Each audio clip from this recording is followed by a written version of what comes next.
l'occasion de revenir peut-être juste un tout petit peu en arrière pour voir l'historique. On ne reviendra pas énormément en arrière, mais juste pour voir où on a commencé.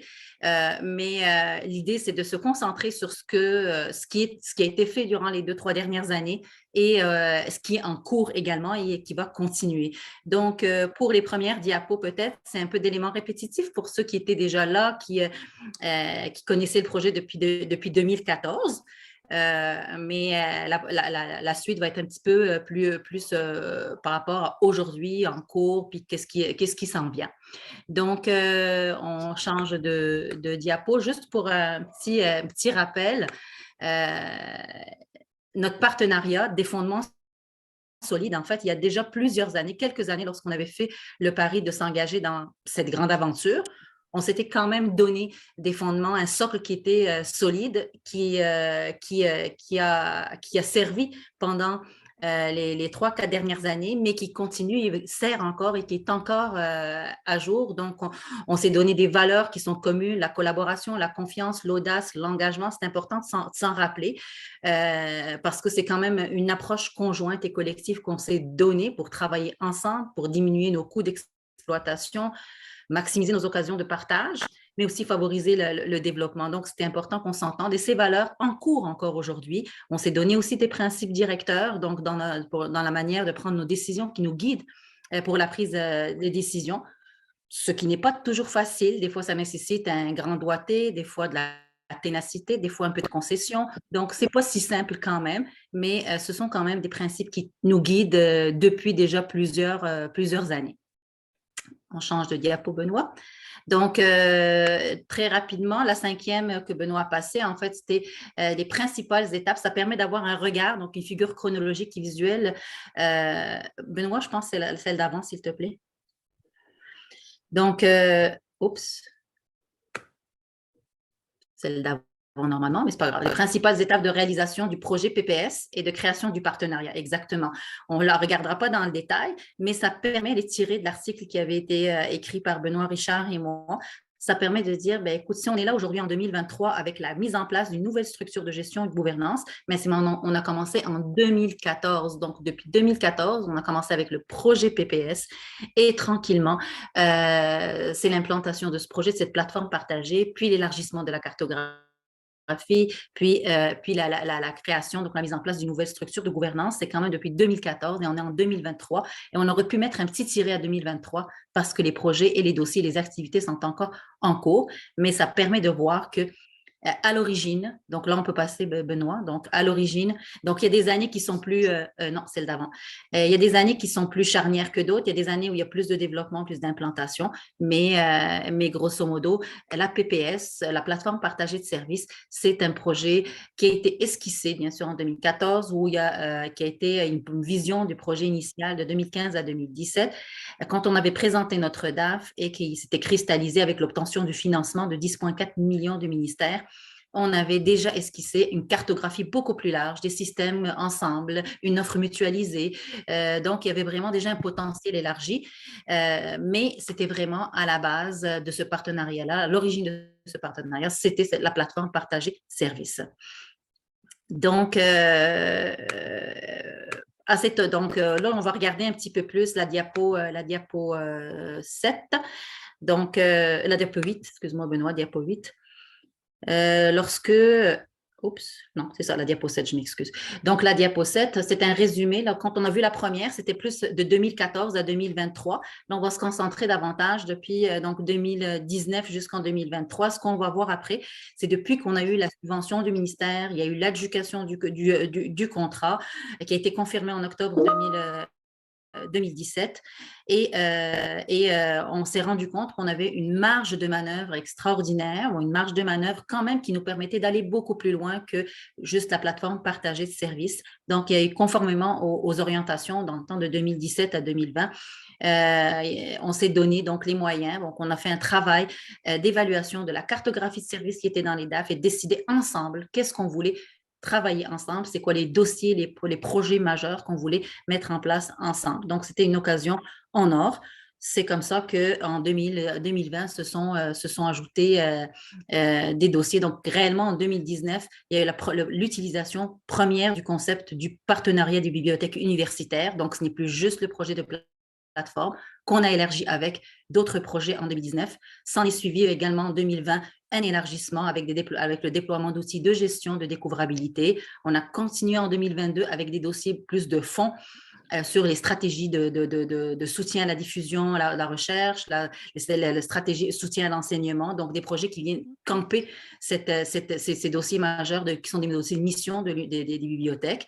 Donc, c'est un peu comme ça qu'on a continué avec nos activités et projets jusqu'en 2023 où on va avoir la fin de la subvention et la mise en place de la nouvelle structure. Ce qu'on va faire dans les autres diapos, c'est qu'on va décliner un petit peu tous ces projets-là, activités qu'on a fait à partir de 2019.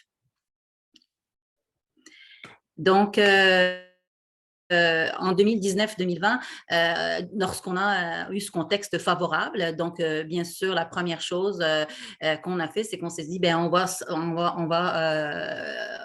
regarder nos orientations stratégiques de 19-20, puis on va voir qu'est-ce qu'on peut intégrer là-dedans et qui est conforme au fond à ce qu'on a identifié dans notre démarche, dans nos orientations 19-20, mais également dans la démarche globale de ce que pourrait être cette fameuse cartographie de services à déployer pour les prochaines années, avec la marge de manœuvre qu'on avait et avec la subvention. Donc, 19-20, c'est les 3 plateformes. Donc, ça a été l'année des plateformes novatrices. Donc, bon, non seulement la plateforme partagée de services, donc Sophia, donc avec OCLC, où il y a eu un travail extraordinaire de collaboration avec les 18 bibliothèques, donc des groupes de travail qui ont été mis en place, Dexus, GETAD, LACE, donc, et d'autres. Je m'en excuse si j'en oublie d'autres, mais qui ont travaillé sur ce projet-là.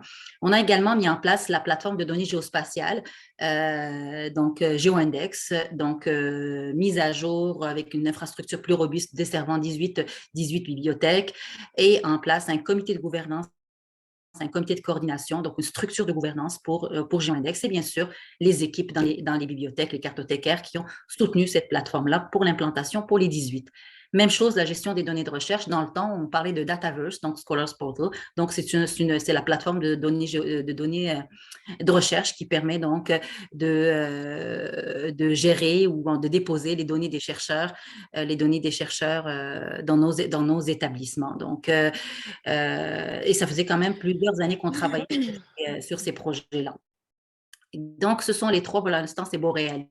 Donc, c'est les 3 projets qui ont eu lieu en 1920. Tout de suite après, on s'est dit, ben, on est dans un nouveau plan d'action, on est dans un nouvel exercice d'orientation stratégique au sous-comité des bibliothèques, donc l'exercice 2023. Donc, on a fermé un plan d'action, puis on en ouvre un de 20 à 23. Puis chaque année, les 4 orientations sont les mêmes, toujours depuis 2020 jusqu'en 2023. La poursuite de la mise en œuvre du partenariat et l'adoption d'une structure formelle, on va le voir aujourd'hui, le développement et le maintien de l'infrastructure technologique, donc consolider les systèmes autour de WMS et démarrer une réflexion sur la conservation partagée, mettre en place des projets ou des activités de soutien à l'enseignement et à l'apprentissage et également de soutien aux activités à la diffusion de recherche. Et chaque année, donc, on reprenait puis on déclinait les objectifs à l'intérieur. Donc, nos objectifs 22-23, c'est ceci, donc je ne passerai pas en détail, mais vraiment, on est dans ces axes-là. Et c'est ces axes-là, c'est ces objectifs-là qui ont défini le déploiement de nos projets qu'on va voir de 2020 à 2023. Donc, 2020, toujours donc de 2020 à 2021, donc avec cette nouvelle, on est toujours en conformité dans consolider l'infrastructure. Donc, première chose, c'est Consortium Manager qui a été mis en place pour l'ensemble des bibliothèques. C'est une plateforme qui permet d'assurer la gestion et le suivi des achats en commun. On fait tous des achats en commun ensemble. Nous achetons pour environ 15 millions de ressources documentaires ensemble. Donc, c'est avec cette plateforme-là qu'est géré le suivi des achats en commun. C'est DCBU qui est en arrière de la mise en place, ou en tout cas en arrière de la mise en place du déploiement de cette plateforme. DCBU, c'est le groupe de développement pour les collections. On a également travaillé dans l'année 2020-2021 sur les outils de découvrabilité. Quand on parle d'outils de découvrabilité, on parle d'ici du programme, donc du RVM par exemple. Donc le RVM, le répertoire de vedettes matières, à travers la nouvelle structure qui a été mise en place, le comité de gouvernance et le comité de coordination du RVM qui ont travaillé avec d'autres sous-comités bien sûr, où les bibliothèques universitaires, Bibliothèque Archives Canada, Bibliothèque Archives nationale du Québec et d'autres joueurs des bibliothèques qui ont travaillé avec nous. Je tiens à souligner quand même le travail des bibliothèques universitaires, mais aussi des bibliothèques nationales dans la nouvelle vision du répertoire de vedettes matières comme un répertoire plus ouvert, en données liées. Et là, dans ces années-là, ce qu'on a travaillé, c'est davantage la robustesse du système et la mise à niveau technologique du système.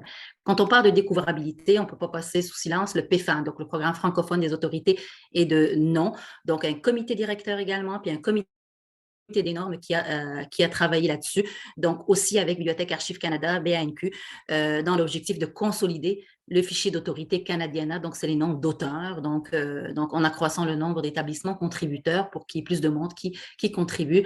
Il y a également un article qui est sorti à ce sujet-là, je ne sais pas si Julie Cardinal est là, mais un article qui est sorti effectivement là-dessus qui explique clairement le projet, donc là-dessus, puis je souligne aussi ce type d'initiative pour la découvrabilité. On a également travaillé, implanté Third Iron tous, puis je ne dis pas Third Iron, c'est un fournisseur. On a implanté Browsing, Lipkey. L'idée, c'est au fond, c'est une plateforme qui est une suite d'outils intégrés qu'on a intégré à WMS et à Discovery qui permettent d'accéder et de consulter le contenu des revues pour lesquelles les bibliothèques ont un abonnement. Donc, ou en accès libre. Nous avons également mis en place dans certaines bibliothèques, des fois c'est tout le monde, des fois c'est d'autres, de certains, mis en place StackMap. Donc, quand on parle de StackMap, c'est une implantation qui s'est faite de manière institutionnelle, donc c'est des responsabilités locales, mais c'est une plateforme qui a permis la création des plans d'intérieur dans nos bibliothèques. Donc, on avait un plan, on intégrait ça, le plan des étages, on intégrait ça dans Discovery, Sophia, et ça permet aux usagers de localiser les documents qu'ils cherchent sur un plan de bibliothèque. Donc, ça, c'est vraiment des exemples qui ont été mis en place. Pas des exemples, c'est des projets qui ont été mis en place en 2021 suite à l'élargissement de la carte, toujours en termes d'élargissement de la cartographie et de services mutualisés, toujours en conformité avec nos orientations stratégiques 2023 que je vous ai montré tout à l'heure du sous-comité. On a consigné, on avait de la consolidation à faire pour nos outils de gestion.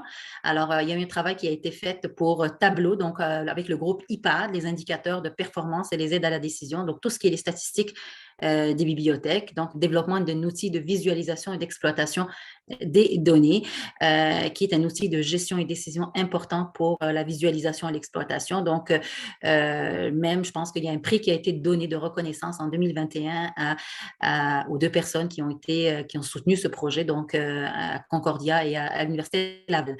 Quand on parle de mise en valeur de ressources de services en collaboration, on a mis ensemble LibGuide, tout le monde, toutes les 18 bibliothèques, donc pour l'exploitation, pour la visualisation donc des ressources, des services qu'on a ensemble. Un élément, il ne faut pas oublier ici qu'on était dans un contexte de pandémie. Peut-être quand on parle, ça fait quand même 3-4 ans, 3 ans, on a travaillé dans cette cartographie-là dans un contexte de pandémie. LibCal était un choix pendant la pandémie, donc c'est un système, une plateforme qui permet la gestion des places et des espaces, donc la réservation et tout ça. Donc, ça a été aussi un outil qui a été implanté dans cette année-là pour soutenir la réservation et puis la gestion des espaces à l'intérieur des bibliothèques. Toujours dans cette année 2020-2022, bon, jusqu'en 2022, on a implanté Tipasa pré-réseau. Là, on est dans un système qui est aussi périphérique de WMS. Et donc, il fallait changer notre système de prêt entre bibliothèques qui était VDX pour Tipasa. Donc, c'est le système qui permet de prêt de documents entre l'extérieur et le partenariat, donc les 18 bibliothèques, mais aussi l'implantation du pré-réseau entre les bibliothèques, les 18 bibliothèques du réseau, donc du PBUC. Aussi avec le groupe de travail GTAD qui a été, et ses sous-groupes, bien sûr, qui ont l'idée ce projet-là. Bien sûr, répondants locaux, PPS, c'est important. Chaque fois qu'on touche ce type de logiciel, ce type de produit qui ont un impact local, les répondants et les établissements sont impliqués localement. Toujours dans le même, donc on passe, ouais, je me suis Tu as changé de diapo, Benoît? Je vais juste regarder un petit peu. Ouais. Alors, là, on est dans des dossiers, on va voir un peu des dossiers un petit peu plus transversaux, mais qui ont plusieurs morceaux. Alors, c'est pour ça on s'est attaqué déjà à la stratégie de conservation, le concept d'un programme de conservation partagé des collections. Il avait déjà été esquissé dans le plan d'affaires initialement qu'on avait déposé au ministère pour le financement. Bien sûr, on l'a repris. Donc, cette marge de manœuvre nous a permis de l'aborder, puis de l'aborder de manière beaucoup plus macro et de manière assez quand même large, avec beaucoup de pattes. Donc, on a mis en place un comité, un groupe de travail sur les collections, donc les collections imprimées et partagées, numériques également. Et l'idée, c'est d'optimiser les espaces en considérant qu'il y a plusieurs stratégies. Pourquoi il y a plusieurs pattes? Ben, il y a des stratégies en termes de conservation partagée, non pas, ça peut être le partage des collections, donc qui garde quoi en termes de collection. On peut penser à une stratégie collective de numérisation, on peut penser à une stratégie collective d'entreposage, donc des entrepôts physiques.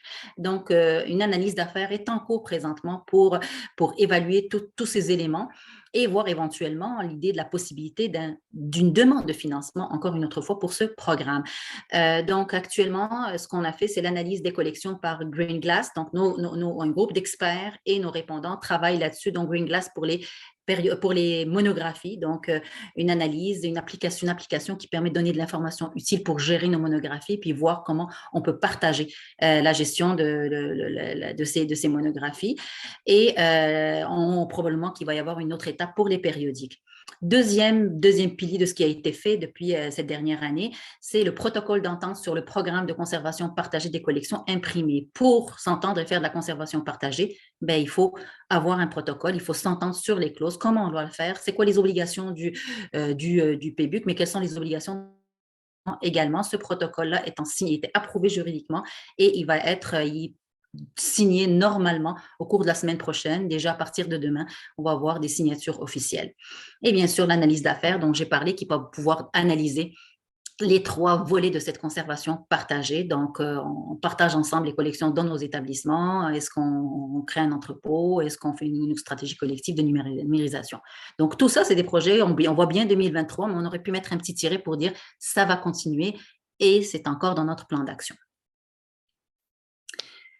Toujours en conformité avec nos stratégies. Donc, on est dans le soutien on a une grosse, si vous vous rappelez bien des orientations, on a un pilier qui est le soutien à la diffusion, la diffusion de la recherche et à la science ouverte. Donc, on a une vraie colonne là-dessus. Qu'est-ce que le partenariat a fait avec la marge qu'on a? Bon, premier élément, il y a un projet en cours actuellement qui est un projet de développement d'une passerelle entre OJS et Open Journal System et Erudit. Donc, Open Journal System, c'est une plateforme, c'est un logiciel qui permet l'édition des articles de nos revues savantes. Nos revues savantes, c'est les revues que nos chercheurs dans nos universités publient. Donc, c'est un logiciel qui permet d'éditer ces revues, donc qui autonomise un petit peu les chercheurs et les revues à éditer leurs propres. Et bien sûr, Erudit, on le connaît, c'est le consortium érudit pour les revues savantes francophones. Et c'est trois universités fondatrices qui sont derrière Érudit. Et c'est ce qui permet la diffusion donc, de ce contenu. Donc, le but est de créer une passerelle entre les deux afin de permettre de faciliter, de rendre plus simple la vie des revues entre l'édition et la diffusion. Il est en cours ce projet-là également. L'offre de services des bibliothèques pour le soutien aux revues savantes. Donc, il y a un comité de soutien des bibliothèques aux revues savantes. Donc, l'objectif ou le mandat est d'évaluer les différentes offres de services que les bibliothèques rendent à ces revues savantes qui se font dans leur université, qui se publient dans leur université, voir un peu comment on les soutient, quels sont les services spécifiques qu'on leur donne et évaluer si c'est possible d'avoir une offre de services collective à l'ensemble des revues et bien sûr réfléchir également et soutenir donc le financement de ces revues-là dans le contexte des orientations des organismes subventionnaires qui financent tout ça. Troisièmement, troisième élément dans cet axe-là, c'est le fonds de soutien donc, à la publication de monographies savantes en libre accès avec les presses universitaires québécoises. Donc, on a mis un groupe de travail sur la création d'un fonds de soutien à l'édition savante. Donc, on a des presses universitaires québécoises au Québec dans les différentes universités. Donc, ce qu'on a mis en place, ce qu'on va mettre en place, c'est en cours présentement. L'appel à candidature est ouvert. C'est un projet pilote de soutien à l'édition où on veut coordonner, ou en tout cas à l'échelle du réseau universitaire, développer un programme. Et ce programme, l'idée, c'est de financer la publication de certains documents, 6 à 10 ouvrages, documents universitaires publiés dans nos universités, et donc soutenir leur financement pour qu'ils soient en libre accès pour l'ensemble de la communauté et ouvert de manière plus large. Donc, c'est de la visibilité pour la production universitaire québécoise. Alors, toujours dans cet même esprit-là, là, on a vu l'angle service en soutien à l'enseignement, à la recherche. Là, on a un service en soutien à l'enseignement donc, et à l'apprentissage. Dans ce contexte-là, deux initiatives sont en cours. Un groupe de travail au soutien de la publication de manuels de cours libres qui est en place. Donc, un comité de travail où l'objectif, au fond, c'est favoriser la production de manuels libres. Donc, nos professeurs publient de l'information, publient des manuels de cours. Et donc, l'idée, c'est de favoriser, mais de manière libre, et de mettre en place une instance, donc une plateforme, une instance Pressbook, en l'occurrence, mais une instance qui permet de développer, qui favorise donc la production de ces manuels libres et l'expertise un peu de l'outil pour l'ensemble des bibliothèques. Le deuxième pan, c'est actuellement, on y travaille. La demande de financement devrait être déposée au ministère dans les prochaines semaines. Donc, au-delà des manuels de cours, au-delà du matériel que les profs, des ressources éducatives libres réelles, du matériel que les profs peuvent produire, il y a un besoin clair de mettre en place une solution collective, donc un dépôt de ressources éducatives. Ce qui est développé, il faut le déposer quelque part de manière pérenne pour que tout le monde puisse y avoir accès. Donc, le projet de financement qu'on irait demander, c'est vraiment pour mettre en place un dépôt de ressources éducatives libres à l'intention de la communauté de l'enseignement supérieur, donc autant les cégeps que les universités. Pour terminer, le dernier pan de la chose, c'est l'élargissement de l'offre de services mutualisés aussi, donc comme on a fait, mais là, on est dans des services, des services aussi de découverte ou qui peuvent servir autant la recherche du côté de Géophoto et RPM, mais également l'enseignement. Donc, un projet qu'on a mis ensemble en 2022 qui suit son cours encore en 2023. Tous ces éléments-là, des 3 dernières diapos, c'est pas terminé, c'est en cours. C'est le service de prêt en libre service hybride et RFID. Donc, on a mis en place, on est allé vers un appel d'offres ensemble pour se doter d'un service de prêt en libre service hybride ou en s'appuyant sur la technologie RFID. Donc, il y a un bon nombre de bibliothèques qui ont décidé d'aller pour une technologie RFID et pour le changement de leurs appareils. Donc, un autre volet, on a vu tout à l'heure que quand on a eu la marge de manœuvre au début, on a mis en place GeoIndex, on a consolidé GeoIndex pour les 18 bibliothèques pour les données géospatiales. Là, c'est pour les données photographiques. Donc, il y a un module à l'intérieur de GeoIndex qui est la gestion des photographies aériennes, donc numériser, mettre en place et géoréférencer des documents photographiques aériens que les bibliothèques universitaires possèdent, mais également d'autres joueurs importants comme le BNQ. Donc, un deuxième volet, c'est un projet de numérisation des photographies aériennes du maire, donc le ministère, ministère Ressources naturelles, je sais, ministère de MERN, je vois le sigle ici, mais je n'ai pas le ministère, j'ai oublié, je ne sais pas c'est quoi le E. Énergie. Énergie, c'est ça, ressources naturelles, et BNQ, donc la numérisation de collection donc c'est un projet de partenariat et ça permet bien sûr de populer, de mettre de l'information, de mettre du matériel extraordinaire pour la recherche au niveau de Géophoto. Également en cours pour une fin en 2023.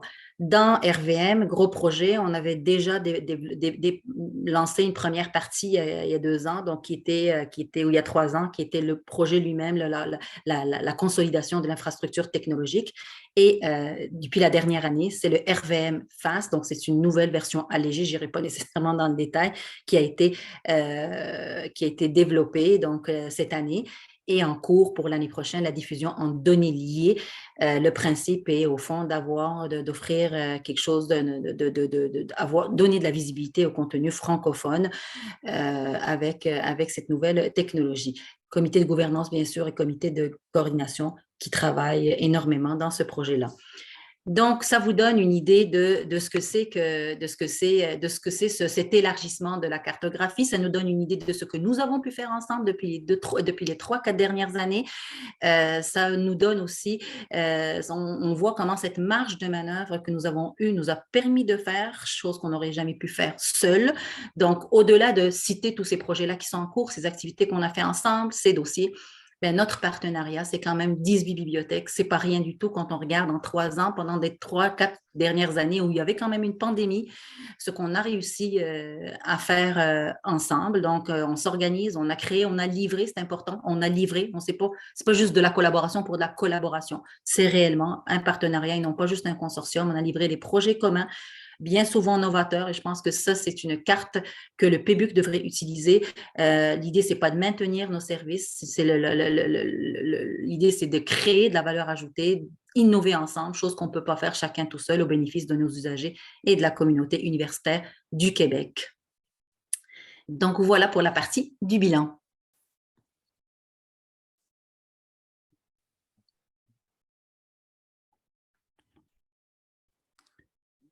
Oui, allô? Je pense.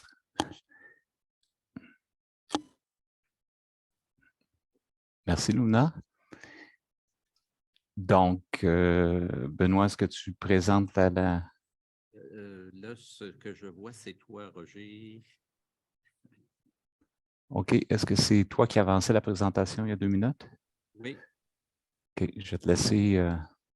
Là, le problème, Roger, c'est que c'est toi qu'on voit là présentement. OK. Donc, je vais arrêter la vidéo.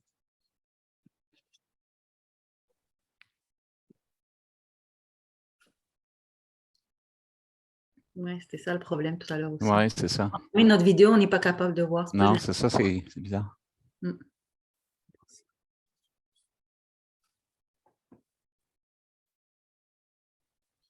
Oui.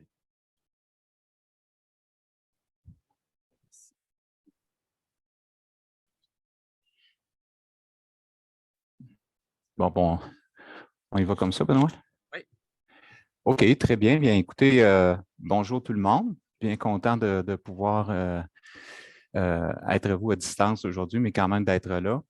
Donc, je pense que Lumna a fait un excellent travail en décrivant qu'est-ce qui est arrivé dernièrement, puis c'est assez fabuleux quand on y pense, parce qu'évidemment, tout ça, ce n'est pas fait seul. Ça a pris des gens pour le faire, puis si vous le permettez, on va prendre un peu de temps pour regarder vraiment toute cette foule de gens qui ont collaboré ensemble pour arriver à ces super beaux résultats. Donc, prochaine diapo, Benoît, s'il te plaît. Donc, ici, on parle justement d'un paquet de personnes qui sont réparties dans toutes les bibliothèques. On peut vraiment dire entre nous que c'est assez exceptionnel de voir comment ils arrivent à capitaliser sur les forces de chaque personne, de chaque groupe, de chaque université pour vraiment être capable de planifier des projets, de travailler ensemble, surtout de collaborer, à livrer quelque chose, comme le disait Lumna, qui est très concret. Donc, on arrive depuis des années à faire quelque chose qui est exceptionnel. Puis, évidemment, c'est basé sur certains compromis. C'est basé sur le fait que, on le dit souvent dans d'autres réunions, que seul, on va plus vite, mais ensemble, on va plus loin. Bien, je pense que c'est vraiment ça qui est au cœur, justement, de ce qu'on pourrait appeler le niveau de collaboration qui est quand même exceptionnel entre les membres du PBUC. Donc, on va prendre quelques instants pour regarder ça ensemble. Un instant. Ici, ce qu'on voit, bon, c'est pas scientifique, ce n'est qu'une représentation pour indiquer c'est quoi cet ADN-là. Parce que vraiment, quand on dit que c'est vivant, c'est vibrant, c'est stimulant, qu'est-ce qui fait que cette collaboration-là, cet ADN-là est si omniprésente au sein du PBUC? C'est pas d'hier. Je suis arrivé, moi, dans l'ensemble de la chose à l'été 2017, puis j'ai trouvé ça formidable. Puis vraiment, je n'avais jamais vu ça auparavant. Il y a une certaine aisance naturelle qui est observable, là, avec laquelle tous les membres du sous-comité, les GT, partout à tous les niveaux, tous les gens arrivent à travailler, à échanger des idées, à comment ils pourraient mesurer les retombées de leurs idées, justement. C'est énormément de compromis, énormément de discussions, mais au final, on avance. Puis qu'est-ce qu'on voit comme résultat? Ben, c'est au bénéfice des usagers et de la communauté en général. Donc, on ne peut pas dire que c'est quelque chose que, si on était un peu en dehors d'un système de bibliothèque, et puis je peux en témoigner, ce n'est pas quelque chose qui est commun. Donc, la diapo, juste un retour sur l'autre, Benoît, s'il te plaît. Oui, on pourrait examiner chacun des gènes de l'ADN et on pourrait découvrir, comme on le voit avec les petits dessins autour de l'ADN, mais qu'est-ce que ça représente? C'est qu'on pourrait faire un zoom sur chacun de ces gènes-là et découvrir d'autres écosystèmes. Donc, c'est vraiment presque biologique, c'est-à-dire que chacun s'organise pour fonctionner d'une certaine façon. Puis, quelque part, toute cette recette-là fonctionne très, très bien et ça donne une espèce de spirale vers le haut qui amène tout le temps les gens à vouloir en faire plus. Donc, on peut vraiment dire que ce succès collectif-là, c'est dû essentiellement à cet ADN-là. Merci. Bon, nous y voici.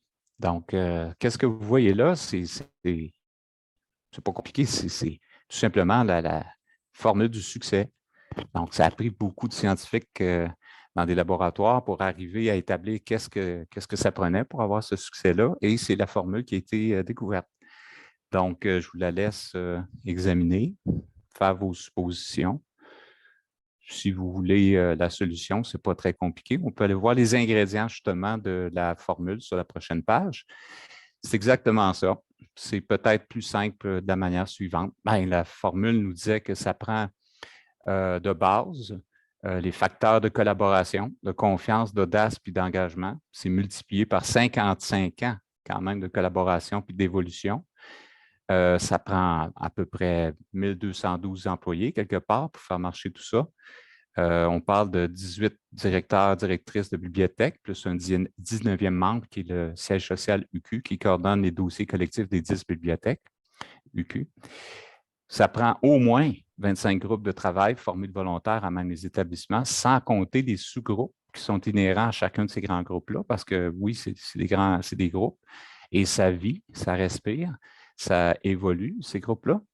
On parle de quelques 218 personnes quand même qui sont membres du groupe de travail et des sous-groupes. On parle d'un bon 10 000 heures par année de travail de la part des membres de ces groupes-là. Donc, c'est énorme.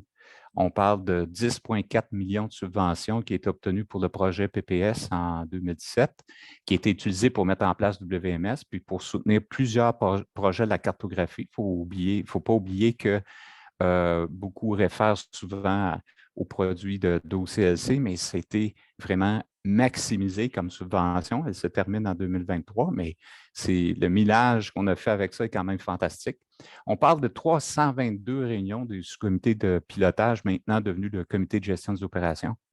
On parle de 392 réunions du sous-comité des bibliothèques. Et finalement, on parle, en date de novembre, 12 membres d'équipe de soutien, dont 2 experts conseils qui s'évertuent à faire tout ce qu'ils peuvent pour donner justement du soutien à toutes les fonctions du PBUC. La prochaine, bien, c'est bien beau d'avoir des gens qui collaborent ensemble, mais on va passer rapidement sur celle-là. Ça prend plusieurs facteurs. Ça prend du monde, ça prend un ADN de collaboration et ça prend des outils pour communiquer. C'est évident en cause de la répartition géographique des membres du PBUC. Donc, pour faire ça, pour avoir des gens qui communiquent, qui collaborent, bien, ça prend ces 5 fonctions-là. Donc, tout simplement, ici, on parle de travail en équipe qui est soutenu par des choses que tout le monde utilise aujourd'hui, Teams. Il faut se rappeler qu'à l'époque, quand on a commencé il y a quelques années avec l'équipe de soutien, on n'avait ni Teams, on n'avait rien, quoi que ce soit. On est venu avec Slack et c'était épique quand même parce qu'on voulait avoir des outils qui pouvaient donner un sens de communauté puis un sens de communication spontanée. Donc, c'était fait. On a utilisé la co-gestion ou la co-création sur des G Drive, des Google Drive pour nous permettre collaborer ensemble de façon simultanément. On a utilisé des logiciels de gestion de projet lorsqu'il était temps. Donc, on n'a pas voulu complexiser les situations qu'on vivait. On a dit, on va prendre ce que ça prend au moment où on en a besoin. On parle de RIKE à cette époque-là. Et on parle aussi de communication interne et externe avec WordPress et LibGuides. Donc, on tente de communiquer ensemble pour justement pouvoir échanger nos idées, nos concepts, nos enjeux, nos problèmes et surtout les solutions. Et on y arrive, les résultats sont là pour le prouver. Donc, c'est tout le temps au bénéfice des membres du PBUC. C'est bien beau de parler de succès, de collaboration et de tout ça, mais il faut maintenir. Faut-il encore le maintenir? Pour le maintenir, pour que tout ce beau monde-là collabore et participe à se creuser la tête, à livrer des projets qui sont vraiment intéressants pour tout le monde, il faut maintenir cet ADN-là en santé. Pour ce faire, il y a eu certaines recherches qui ont établi qu'il y avait quand même 10 conditions de succès qui sont communes aux organisations, qui deviennent des organisations pérennes, qui deviennent partenariales, qui sont capables de survivre, qui deviennent pérennes. On parle ici de l'alignement de la vision des valeurs. Je pense que ça, c'est éprouvé maintes fois. L'alignement des objectifs d'affaires. Une gouvernance efficace. On va le voir dans l'autre présentation par Étienne. Donc, ça, il faut pouvoir se donner une structure qui soutient tout ça. Un leadership collaboratif. Créer de la valeur, évidemment, sinon ça ne sert à rien. Planification conjointe des dossiers d'affaires. Donc, ce n'est pas des gens seuls qui arrivent et qui dictent aux autres qu'est-ce qui doit être fait. C'est vraiment dans un esprit de collaboration, de partage, de transparence constant. Il y a la partie aussi sur la confiance, puis l'implication qui vise des gains mutuels, une flexibilité transformative, des compétences collaboratives et un état d'esprit collaboratif permanent qui englobe tout ça comme un beau cadeau de Noël. Si on prend un peu de temps pour survoler justement les gens qui composent les groupes de travail, on arrive avec les gens suivants. Il va y avoir 2 diapos là-dessus. Donc, ce sont les personnes justement qui s'assemblent dans les groupes de travail et qui vont travailler sur des projets, des dossiers, des analyses, des recommandations, des processus, des outils qui vont soutenir justement le plan stratégique du PBUC. Pour ce faire, bien évidemment, on a le CAPO, le Comité d'amélioration des produits au CLC, le CCC, Conseil consultatif du catalogue collectif de BAC, le CGO, qui était anciennement le Comité de pilotage, le Comité de gestion des opérations, le CCP, Comité sur la conservation partagée des collections, le CFSES, le groupe de travail sur la création d'un fonds de soutien à l'édition savante en libre accès, le CTB, le Comité sur les technologies en bibliothèque, le DCBU, qui est le développement des collections des bibliothèques universitaires, Dexus, découverte et expérience usagée, le Forum de la PPS, le FSES-LA, qui est le Fonds de soutien aux éditions savantes en libre accès, GDR, qui est le groupe de travail sur la gestion des données de recherche. Encore une fois, plusieurs de ces groupes-là possèdent des sous-groupes. Si on continue, on a GeoIndex qui est composé de 2 comités de gouvernance et d'un comité de coordination. Le GTAD, qui a une multitude de sous-groupes, donc groupe de travail sur l'accès à la documentation. GDCOM, le groupe de travail communication. GTDP, un groupe de travail sur le développement des personnels. GTTRD, qui est le groupe de travail sur le traitement des ressources documentaires. IPAD, qui est indicateur de performance et les aides à la décision. La C, qui est licence, acquisition, collection électronique. PFAN, qu'on a discuté tout à l'heure, qui est le programme francophone des autorités de nom. PML, la publication de manuels libres. RVM, le comité de gouvernance et de coordination. SBR, le soutien des bibliothèques aux revues savantes. Et bien évidemment, le sous-comité des bibliothèques tel qu'il est appelé maintenant. Donc, les membres du sous-comité des bibliothèques qui est en lien avec l'organisation actuelle sous le BCI. Donc, on voit quand même que ce sont des gens très impliqués. La prochaine diapo, c'est avec plaisir que je vous la présente. On parle ici des gens qui soutiennent tous les autres quelquefois dans l'ombre, d'autres fois un peu moins dans l'ombre, mais ces gens-là sont ceux qui représentent l'équipe de soutien, telle qu'on la voit aujourd'hui en novembre 2022. Donc, on parle de Luc Bissonnette, qui est là depuis un bon bout de temps, qui est coordonnateur de projet, qui est responsable du système Colombo. Arnaud Desrochers, qui est devenu expert conseil, achat en commun. Nolwenn Seligoalek, qui est coordonnatrice de projet, que je salue ici, qui a contribué beaucoup à l'organisation de la réunion d'aujourd'hui, entre autres avec Émilie Ernoult.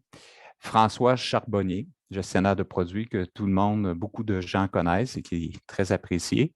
Émilie Ernoult, coordonnatrice à l'implantation de projet, moi-même. Marie-Laure Navé, qui est technicienne en administration. Jean-François Pépin, conseiller aux bibliothèques, qui remplace Sophie Valentin, conseillère aux bibliothèques en maternité. Muriel Rorive, qui est devenue responsable des achats en commun. Benoît Séguin, un expert conseil sur lequel on peut toujours compter et qui est là depuis tellement d'années. Jacinthe Stornello, qui est bibliothécaire, soutien aux opérations des bibliothèques universitaires. Donc, ici, ce sont les gens qui, c'est presque impossible que vous ne les connaissiez pas d'une manière ou d'une autre, mais il y en a beaucoup dans la salle aujourd'hui. Certains sont absents, mais on voudrait bien, je veux les remercier sincèrement pour tout le travail qu'ils accomplissent. Voilà, donc je passe le flambeau à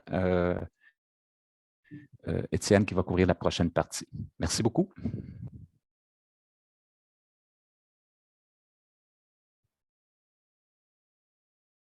Alors, bonjour à tous et à toutes. Je vais vous parler de gouvernance. À moins d'une demi-heure du dîner, c'est tout un défi. Ça risque d'être moins coloré que les deux présentations précédentes.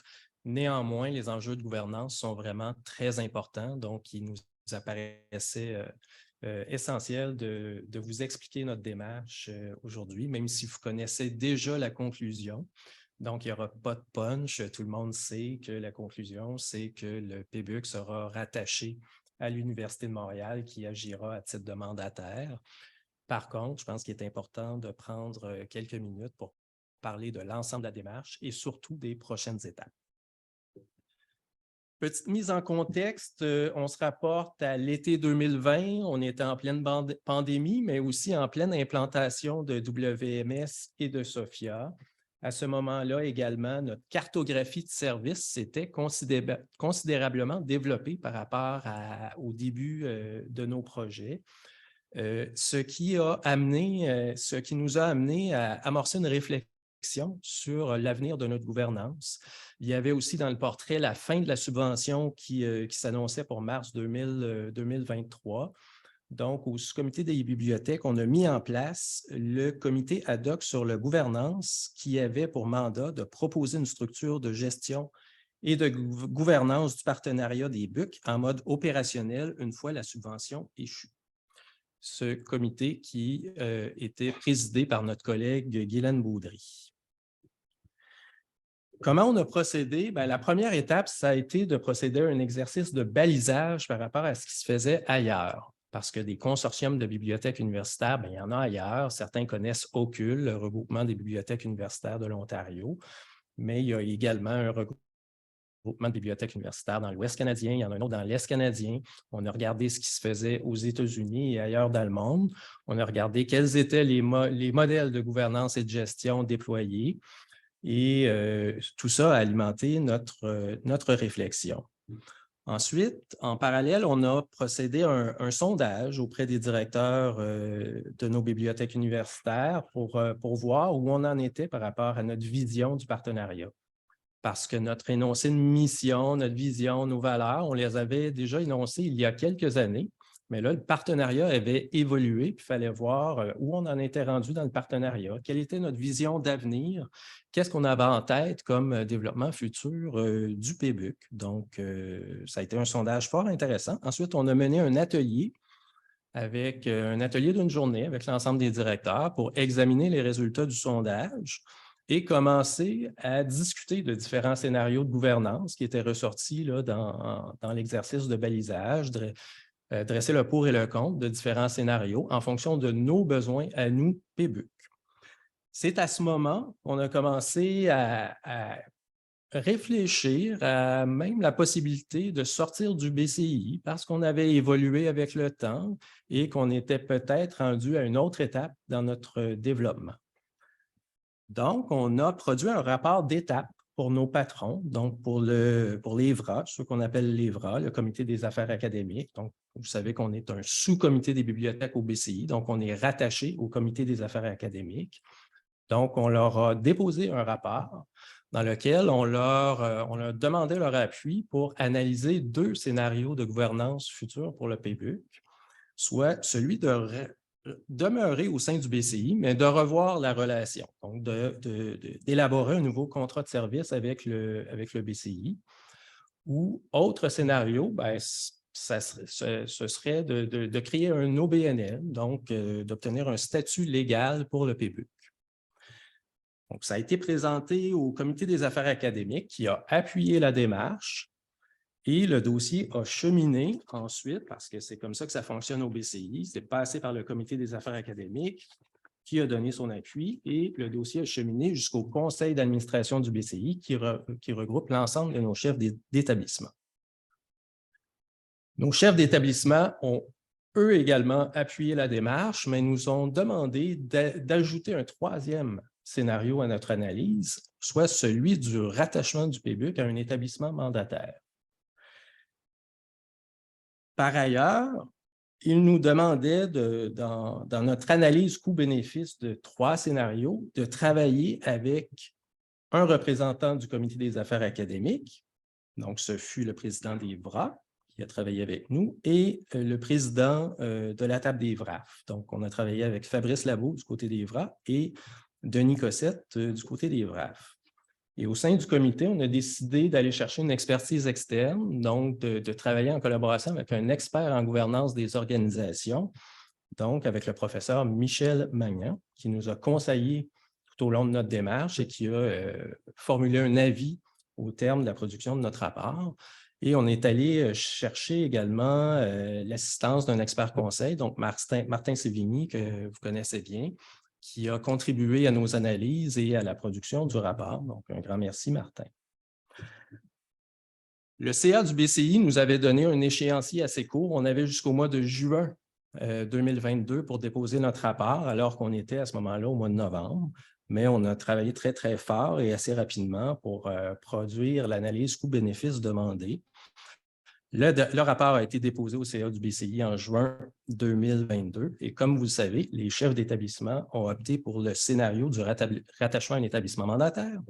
Et lors d'une réunion subséquente en octobre 2022, décision a été prise de rattacher le PBUC à l'Université de Montréal.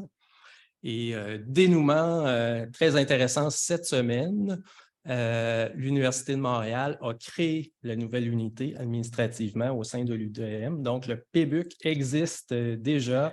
Il nous reste juste à le meubler et à lui donner vie au cours des prochains mois. On a encore beaucoup de travail devant nous quand même pour mettre en place le nouveau PBUC, sa nouvelle gouvernance et structure de gestion. On a identifié 4 chantiers au cours de l'été pour arriver à cette transition-là. Donc, premier chantier, c'est une entente avec le mandataire. Donc, ça prend un contrat de service avec l'Université de Montréal qui agira à titre de mandataire pour le PBUC. Donc, c'est vraiment une entente formelle qui sera signée entre les 19 établissements partenaires et l'Université de Montréal, où sera définie la nature des services offerts par l'Université de Montréal, le coût de ces services et les responsabilités prises par l'Université de Montréal au nom du PBUC. Et on s'attend à ce que cette entente-là soit signée quelque part à l'hiver.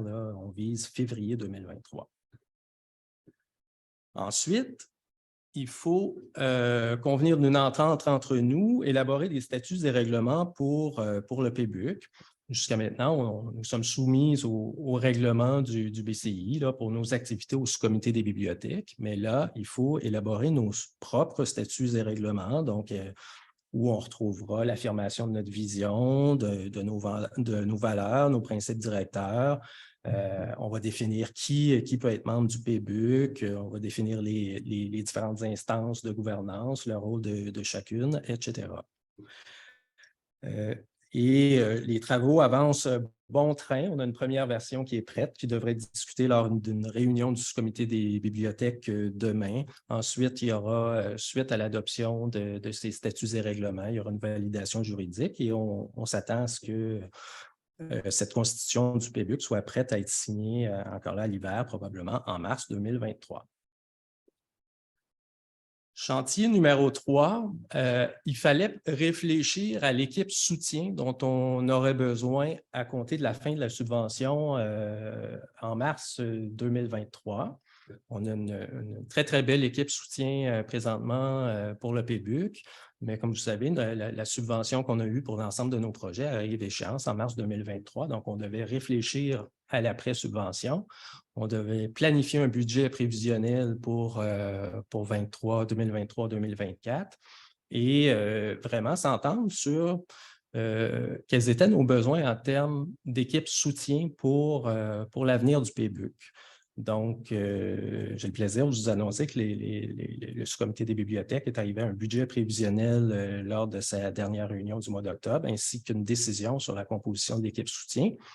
Je vous garde le punch pour la dernière diapo où je présenterai l'organigramme avec la composition de l'équipe, pas en termes de personnes, mais en termes de profil de poste. Donc, ce chantier-là est à toute fin pratique terminé. Dernier chantier, c'est celui de la migration. Vous savez, on a plus de 50 ans d'histoire au sein du BCI, du Comité des bibliothèques. Donc, il faut prévoir, il faut planifier la migration d'un ensemble d'activités vers la nouvelle structure. Évidemment, l'équipe, des ressources humaines, tous les contrats pour les achats en commun. On a plus d'une centaine d'ententes pour les achats en commun où c'est le BCI qui signait au nom des établissements à titre de mandataire. Il faut transférer ça vers l'Université de Montréal, mais il y a des contrats pour des logiciels, des ententes diverses, donc il faut tout migrer ça. Évidemment, la comptabilité, donc toutes les cotisations qu'on dépose au BCI en fin d'année budgétaire, ça doit être migré vers le nouveau mandataire, les outils informatiques, outils de travail, la documentation. On ne veut pas perdre notre histoire. Donc, il faut penser à tout migrer ça, mais on a déjà une feuille de route qui a été élaborée pour être certain qu'on n'oublie aucun morceau et que cette migration soit bien planifiée. Et tout se fait en collaboration avec le BCI et avec l'établissement mandataire. Il y a un comité de liaison qui a été mis en place pour s'assurer que toutes les parties prenantes partagent la même vision, la même feuille de route pour cette migration. Et on compte compléter la migration au 1er mai 2023 parce que c'est vraiment la date qu'on a arrêtée pour, même si on parlait toujours de mars 2023 pour la fin de la subvention, mais la mise en place de la nouvelle structure de gouvernance et de gestion, c'est entendu, toutes les parties, que c'est le 1er mai que ça va se passer. Quelques mots sur notre gouvernance. Évidemment, le sous-comité des bibliothèques n'existera plus à terme. Donc, c'est vraiment un comité de direction composé de directeurs de bibliothèque qui le remplacera. On aura également, comme nous ne serons plus rattachés au comité des affaires académiques comme c'était le cas au BCI, on mettra en place une assemblée des membres qui sera composée de nos vice-recteurs responsables des bibliothèques. Et à cet égard, ça sera intéressant parce que dans la structure du BCI, on relevait du comité des affaires académiques qui rassemble les vice-recteurs aux études, alors que dans nos bibliothèques, parfois, oui, on relève du vice-recteur aux études, mais dans d'autres établissements, on relève de la recherche ou d'un vice-rectorat administration-finance. Alors là, dans notre nouvelle assemblée des membres, c'est nos patrons qui y figureront, donc on aura une très belle diversité. Donc, l'Assemblée des membres veillera à ce que le PBUC remplisse bien sa mission, veillera au respect de l'entente avec le mandataire, elle pourra approuver les projets de grande ampleur, elle recevra notre planification stratégique, nos états financiers et nos budgets. On s'appuiera également sur le comité de gestion des opérations. Ça ne changera pas par rapport à ce qui est en place actuellement. On aura une direction du PBUC. On compte bien procéder à un affichage probablement de fin décembre, début janvier, pour diriger l'ensemble de l'équipe de soutien du PBUC. Et évidemment, on va s'appuyer sur l'équipe soutien. équipe soutien future que je vous présente. Donc, quand on a eu des discussions entre directeurs, puis on réfléchissait à l'avenir du PBUC, on était vraiment convaincus qu'on avait besoin d'une équipe conséquente, d'une bonne taille pour soutenir le développement de nos activités au sein du PBUC. Vous l'avez vu là, avec les présentations précédentes, là, la quantité de projets structurants, porteurs qui sont en cours de développement, bien, on a besoin de soutien là, pour réaliser nos ambitions. Donc, vous êtes sans doute en mesure de constater là, qu'on a adopté vraiment une structure où on aura une bonne taille d'équipe, mais aussi une belle diversité dans les profils de compétences, une belle complémentarité d'expertise. Donc, on espère au cours des prochaines semaines pouvoir tranquillement planifier la mise en place de cette nouvelle équipe là, qui sera concrétisée au 1er mai 2023.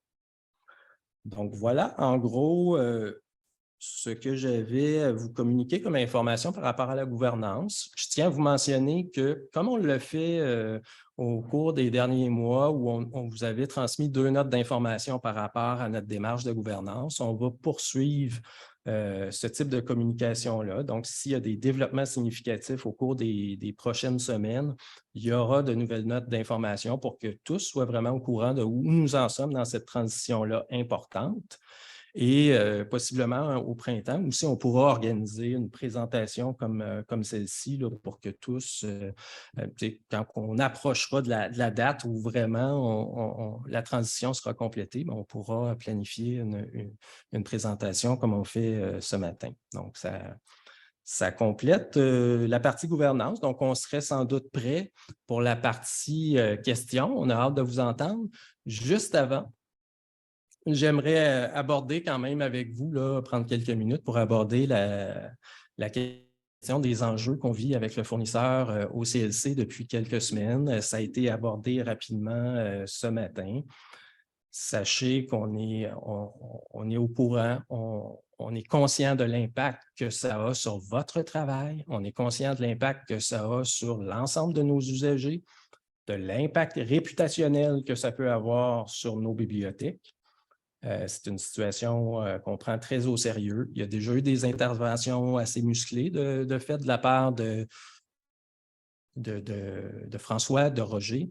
La semaine prochaine, il y a une rencontre prévue avec les membres de la direction d'OCLC pour aborder cette question-là, parce que de notre point de vue, ces instabilités, ces interruptions de service, ces bris de service-là sont inacceptables.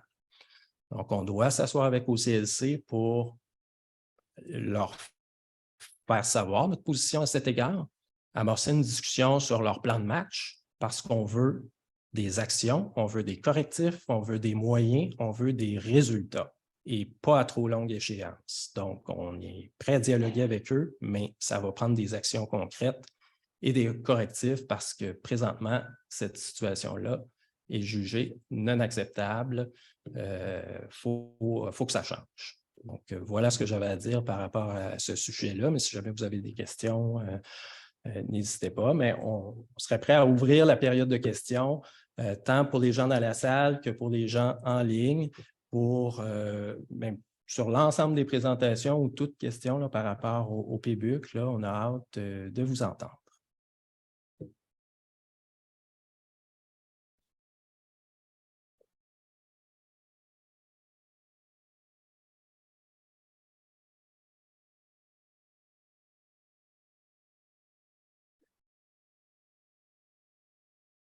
Commentaires, interrogations, préoccupations. Les gens ont faim? C'est quoi?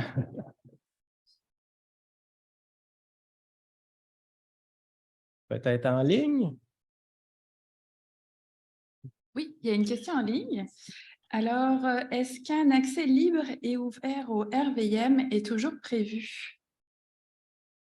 Ben, je crois s'il n'est pas déjà en place, à tout le moins, il est prévu. Je ne sais pas si Lumna serait en mesure ou quelqu'un du coup de la gouvernance en mesure de répondre. Oui. Oui, le RVM est toujours prévu en données liées ouvertes. Là, actuellement, les développements étaient en étapes. Il fallait mettre en place la structure de gouvernance. On a mis à niveau la structure, l'infrastructure, donc la robustesse de l'infrastructure pour le desservir aussi de manière aussi large. Le RVM Fast a également été livré. La corrélation avec D-Way a également été livrée. Les données liées sont proches, normalement, on devrait en 2023 livrer la version pour les données liées qui est au fond à l'origine de l'ouverture. Il faut d'abord avoir les données liées avant l'ouverture complète. Et après ça, ce qui reste, c'est un élément fondamental, c'est qu'il reste d'attacher le financement. Quand on ouvre le RVM complètement, ça veut dire qu'il est gratuit pour tout le monde. Ça veut dire qu'il y a un enjeu de financement qu'il faut attacher. Les gens ne payent plus un abonnement, ils payent une contribution s'ils le veulent. Et là, il faut attacher ce financement-là. Parce que si on l'ouvre et que le financement n'est pas attaché, l'Université Laval ne peut pas assumer le manque toute seule, ni le PBUC d'ailleurs, qui fait une grosse partie il prend quand même une bonne partie, le BAC et également BANQ, mais il reste un financement à ficeler, et je parle là du financement récurrent.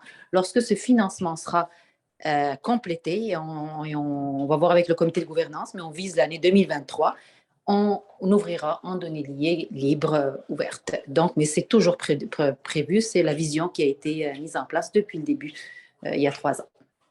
Je ne sais pas si je réponds ici. S'il y a des questions, je pourrais les prendre. Moi, je ne les vois pas devant moi.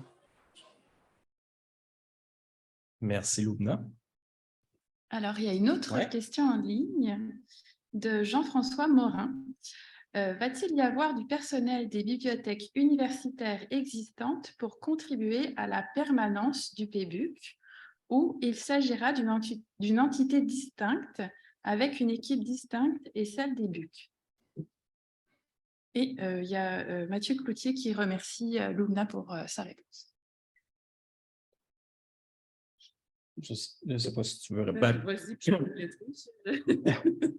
L'équipe soutien, ça sera vraiment une équipe du PBUC. Donc, c'est vraiment une unité qui est créée à l'Université de Montréal qui sera distincte vraiment du reste de l'équipe à l'Université de Montréal. Donc, les besoins du PBUC là, pour gérer les projets, les services, les opérations liées au PBUC, ça sera vraiment au sein de l'équipe soutien du PBUC qui sera rattachée à cette unité-là sous le mandataire Université de Montréal. Je ne sais pas s'il y a un aspect de la question que je n'ai pas saisi. Non, je vais juste confirmer. Il y a une étanchéité, si on veut, c'est vraiment un rattachement administratif à l'Université de Montréal et pas aux bibliothèques de l'Université de Montréal. Donc, l'intégrité, l'autonomie du PBUC, de sa gouvernance, de son équipe, du processus de recrutement, c'est vraiment en toute autonomie. Alors, ce sont vraiment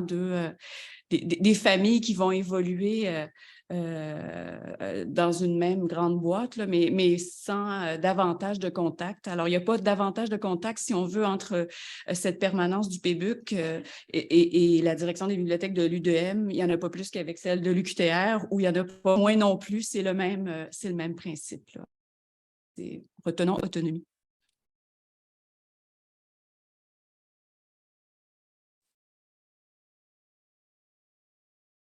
Autre question?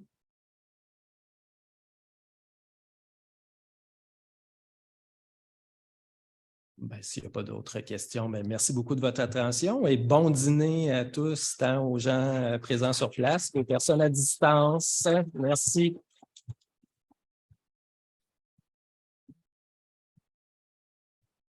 Et avant de vous lancer au lunch, très rapidement, donc, il y a des boîtes repas qui sont derrière. Il y a 2 choses.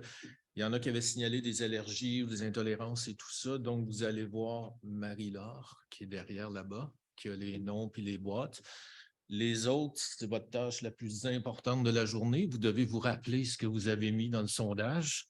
Sinon, il y a une pénalité en après-midi. Non, je blague. Mais il n'y a pas de nom, là. Essayez quand même de prendre à peu près ce que vous aviez demandé, puis on devrait se retrouver. Ce que je vous demande, vous pouvez manger où vous voulez, là. Vous pouvez aller prendre de l'air dehors.